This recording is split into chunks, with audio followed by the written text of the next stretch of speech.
पाऊस इलो रे, पाऊस इलो.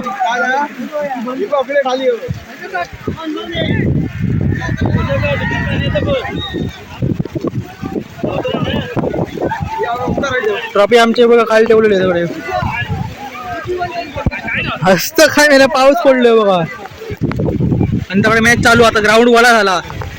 हो, वाल्या ग्राउंडात खेळताना आपले प्लेयर किती रन झाले काय आले स्कोर बुक वालो विकेटच्या पाठी आलो.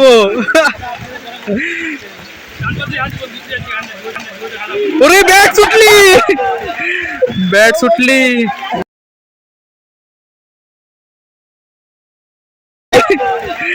बॅट सुटली आणि आता काय सांगणार, आता कोण जिंकणार आणि कोण नाही.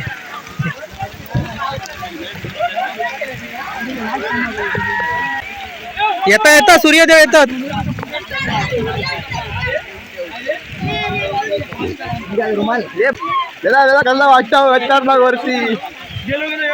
पावसानं सगळं धुमाकूळ घातले. सगळ्या आता सेमीफायनल मॅच चालू होती. फायनल एक टीम गेली शिव काय तुषार स्पोर्ट फायनलला गेली आणि दुसरी सेमीफायनल चालू आहे. अचानक पावसाचा वातावरण, पाऊस भरपूर पडताना. 2 मिनिटं थांबा रे. सगळे पब्लिक निसता सगळे आता खुर्ची वगैरे घेऊन सगळे बघा.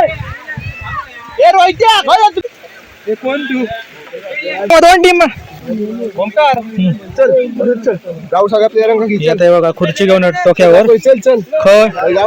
ग्राउंड आपल्या आणि आता पावसाने जरा व्हायचं आमका नाराज केला ना. चला होताला जरा मॅच मध्ये जरा सांग. पाऊस पडल्याबद्दल काहीतरी सांग. अप्रतिम सामने चालू आहे तिथे आमच्या तवड्या गावात. आताच बघताय तुम्ही, बघू शकता आज संध्याकाळपासून धोधूचा वारा आणि आता त्यात हा पाऊस. रोमॅन्टिक सामने येते तुम्हाला बघायला थोड्या वेळात. Stay tune. चला ग्राउंडच्या बाहेर चला. पण काय म्हणणार वारा काय सांगायचा मी येते पडा ना. तर आमचं आता पॅव्हलिन पण काढून झालेला. पांडू काय सांगतो पावसाबद्दल वाईज माहिती दी आमका. ग्राउंडवर आता सगळं ओला आला. काय म्हणणार तुझा काहीतरी माहिती सांग. हा सांग. आणि दरवर्षीप्रमाणे पावसाने यावेळी सुद्धा अवेळी हजेरी लावलेली आहे. जून महिन्याच्या अगोदरच पाऊस तळवड्यामध्ये दाखल झालेला आहे आणि DPL मध्ये आपल्या या फायनलच्या दिवशी सेमीफायनलचा सामना सुरू असताना त्याने व्यत्यय आणलेला आहे. ग्राउंडवरला झालेला आहे. परिणामी खेळ थांबलेला आहे. सर्व खेळाडू चिंतित आहेत की नेमकं करावं काय, आता खेळावं की नाही खेळावं, विचार करतात की नाही करू. बरोबर. त्यामुळे एक मोठा व्यत्यय निर्माण झालेला आहे. आता बघूया मंडळ काय निर्णय घेते आणि त्यानुसार मग पुढे या गेमची दिशा ठरेल. ठीक आहे चला येऊन दे.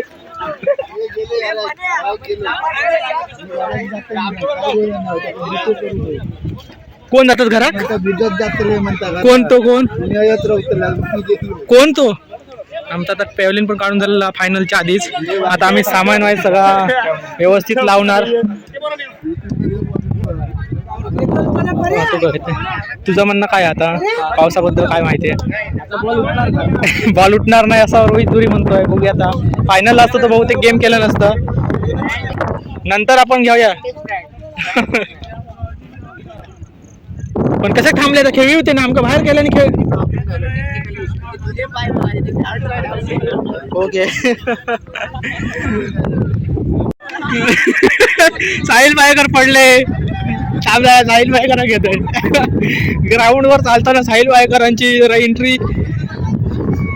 पब्लिक निसता खवायला जरा फायनल मॅच बघूसाठी. पण जरा आता एका बाजून क्लिअर होय तिला वातावरण, एका बाजूक पाऊस रवला. हा चल. हा अरे अमर दुई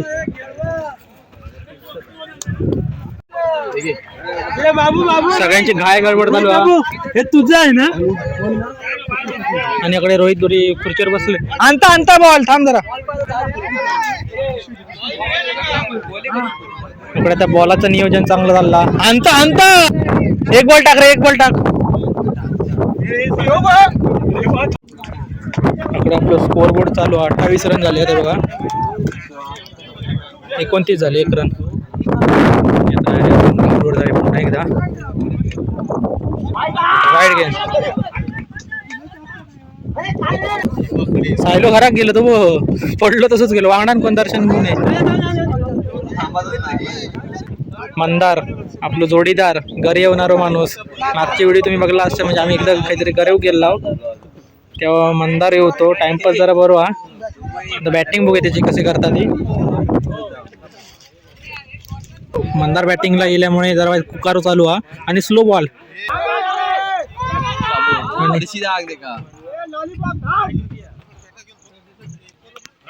30-2 32 रन 3 ओव्हरीत 32 रन मारले आणि 33 रनाची गरज. ग्राउंड आता वला झाला त्याच्यामुळे काय सांगता येत नाही.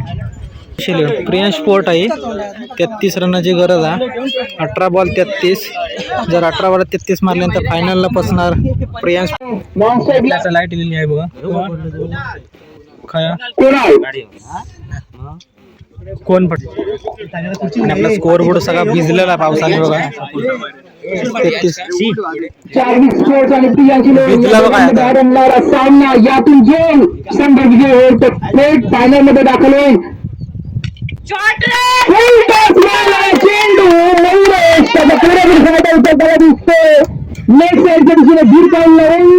मारलेला चेंडू प्लेट सीमारेषे बाद जाऊन पडतो. 6 धावांसाठी संघाचा स्वतःचं खातं करतोय मयुरेश सावंत. 6 धावाने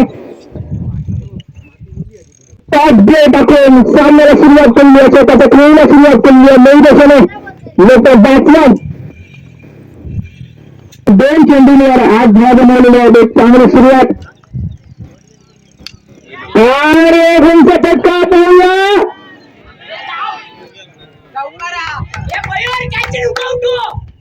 झेल बाद होण्याचा समय होता. झेल टिकण्याची शक्यता होती परंतु फटका आणि डावलला दंतराच्या खरखरीत षटकार. एक आतिषबाजी षटकारचा परंतु मयुरेश सावंत यांच्या बॅट मधून बघायला मिळते. संघाला पोहोचवते 18 धावसंख्येवरती. मात्र 4 चेंडू खेळून काढले स्वतः. स्ट्राईकला आल्यापासून स्वतःकडे स्ट्राईक केलेले आणि 4 चेंडू मध्ये 18 धावा. उलटा झालेला चेंडू चांगला पुनरुत्तर होता. अजून एक 4 धावांसाठी जाणारा चेंडू. मला वाटतं एका ओव्हरमध्ये पुरी करण्याची इच्छा होती मयुरेशाची. 5 चेंडूंमध्ये 22 धावांना मोल ठेवलेला स्वतःच्या संघाला. जिंकण्याकरता मात्र 11 धावांची आवश्यकता. जिंकण्याकरता 12 चेंडू आणि नाममात्र 11 धावांची आवश्यकता. याच्या विरुद्धच्या झालेल्या सेमीफायनलच्या सामन्यात तुषार स्पोर्ट्स हा सेमीचा फटका मारण्याची दुसरा गडी बाजूचा प्रियांशु या संघात चेंडू आणि 5 धावांची आवश्यकता. Saurabh on strike. पटकवलेला चेंडू चौकार देऊन जाईल. आता मात्र एका धावाची आवश्यकता. बॉलरनेच त्यांना चौकार देऊन हा सामना संपवलेल्या दरम्यान प्रियांशु हा संघ हा सामना जिंकून फायनल मध्ये दाखल होईल आणि फायनल मध्ये त्यांची लढत होईल.